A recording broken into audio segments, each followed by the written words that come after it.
book compiles the philosophy, principles, and practices of natural hygiene.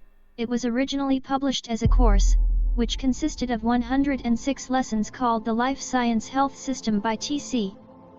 Fry.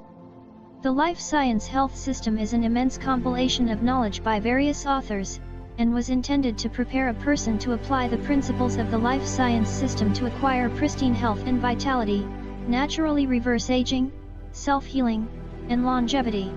Before starting this video, I invite you to subscribe to the channel, share, and hit the notifications bell so you don't miss any and be the first one to watch the new videos.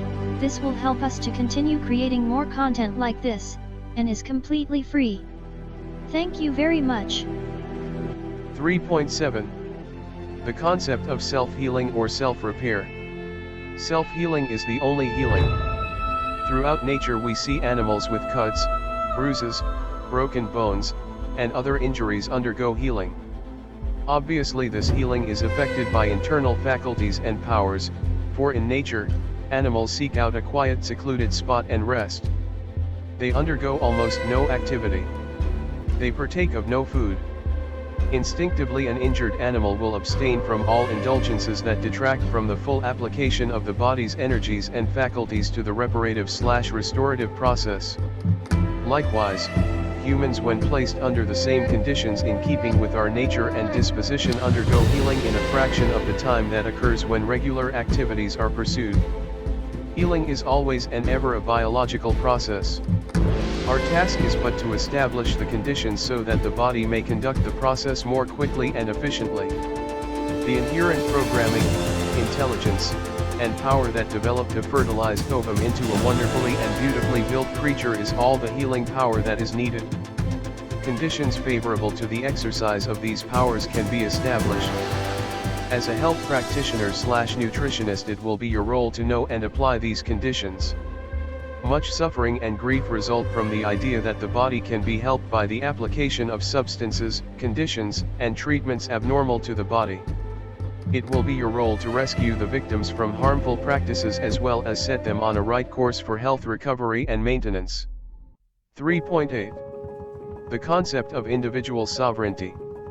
Life science holds that everyone is an independent entity unto himself or herself, within the context of society. Everyone should be entirely free-fettered, in no way within the context of enlightened self-interest within the context of our symbiotic mandate on earth. Every man, woman, and child must be regarded as capable of carrying on life's affairs for himself or herself. It is not our role to judge or impose ourselves on others but to help if our aid is sought. We should not impose ourselves on anyone no matter how wise or unwise, or how good or bad such imposition is or would be. We must accord to everyone the prerogative of leading their lives as is their bent and capability so long as their pursuits do not impinge upon the birthright of others. The golden rule should be our rule of conduct. While it may seem unwise to grant the same privileges and prerogatives to both the genius and the relatively unlettered, nevertheless a society is not free in which either are denied their right to pursue opportunities on an equal footing. The capable are bound to succeed and should offer aid to their biologically crippled or less favored brethren. For all its drawbacks and advantages we must always respect everyone as supremely sovereign. Whatever they do or decide, however good or bad their acts or decisions, in their own interests, we must pursue a role of non-interference. We may, by example, seek to inspire and motivate. But to impose ourselves and our precepts on others is reprehensible. I invite you to write in the comments section below which topic of the book would you like to see next. Lesson 5, Introduction to Nutritional Science. Lesson 45, Introduction to Fasting. Lesson 61, Nutrition and the Skin. Thanks for watching.